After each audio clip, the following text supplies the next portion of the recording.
Assalamualaikum warahmatullahi wabarakatuh. Perkenalkan, nama saya Laila Nur Fitri dengan NIM C41201139 dari program transfer. Di sini saya akan menjelaskan bagaimana cara penggunaan alat spray can. Di mana alat spray can itu sendiri merupakan alat yang digunakan dalam kegiatan insecticide residual spraying atau IRS, yang merupakan salah satu cara pengendalian nyamuk Anopheles yang dapat menyebabkan penyakit malaria. Alat spray can ini digunakan untuk penyemprotan pestisida yang dikontakkan pada dinding yang bersifat residu, yang berarti pestisida yang disemprotkan ini akan bertahan selama beberapa bulan di dinding. Untuk bagian-bagian dari spray can ini, yang pertama ada tabung, yaitu tempat campuran antara pestisida dan air. Ada yang kedua yaitu lubang tabung yang nanti akan digunakan untuk mengisi campuran pestisida dan air. Yang kedua yaitu pompa, yaitu alat untuk memompa.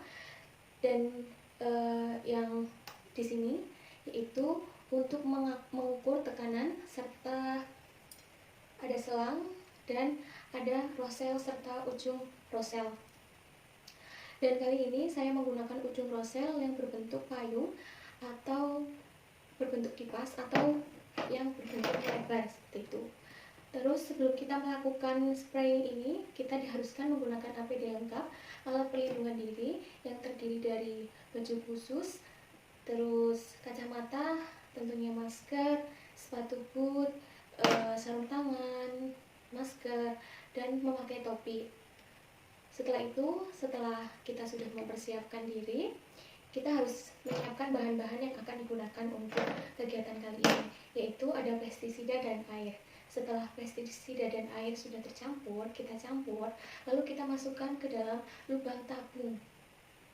Setelah itu, setelah sudah masuk tabung, kita pastikan tabungnya tidak terlalu penuh dan tidak terlalu kosong, jadi sekitar 3/4 dari tangki. Setelah itu, kita tutup kembali pintu tabung ini, tutup tabung ini. Setelah itu kita putar pada bagian kunci pompa. Jadi setelah itu, setelah kita sudah membuka kunci pompa, kita pompa terlebih dahulu.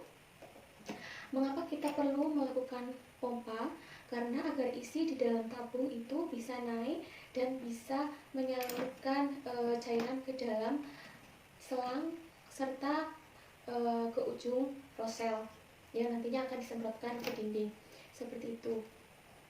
Setelah itu kita pompa kurang lebih sampai batas 55 PSI, di mana 55 PSI itu merupakan batas maksimal.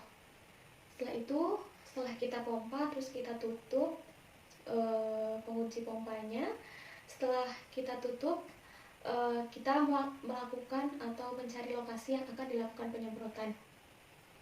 Setelah kita menemukan lokasi penyemprotan, di sini ada tali yang digunakan untuk mengaitkan atau menggendong tangki tersebut ke bahu operator. Setelah kita sudah menentukan tempat penyemprotan,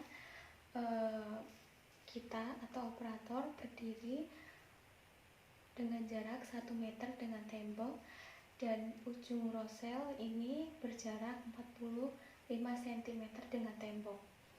Dengan cara kita menyemprotkan ke tembok dari atas sampai bawah dengan hitungan 7 detik, yaitu 1, 2, 3, 4, 5, 6, 7. Setelah itu kita bisa bergeser ke kiri atau ke kanan. Setelah kita bergeser ke kiri atau ke kanan, kita melakukan seperti awal tadi, tetapi kita memulai dari bawah. Kalau tadi dari awal kita memulainya dari atas, sekarang kita mulai dari bawah dengan hitungan sama 7 detik. 1, 2, 3, 4, 5, 6, 7.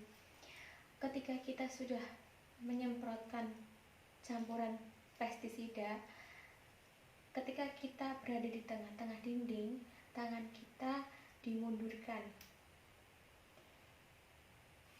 Sedangkan ketika kita menyemprotkan di bagian bawah, tangan kita dibawahkan seperti itu. Jika kita ingin memastikan bahwa cairan yang ada di dalam tabung itu masih bercampur dengan aman, itu kita bisa mengkocok dalam tabung dengan cara kita membengkokkan atau menunduk ke bawah, menundukkan badan ke bawah. Kegiatan ini dilakukan 2-3 kali. Setelah selesai melakukan penyemprotan cairan pestisida di dinding, pastikan cairan yang ada di dalam tabung ini sudah dikeluarkan, yaitu dengan cara menekan tombol yang ada di samping pompa, seperti itu. Mungkin sekian yang dapat saya sampaikan mengenai penggunaan alat spray can. Kurang lebihnya saya mohon maaf. Wassalamualaikum warahmatullahi wabarakatuh.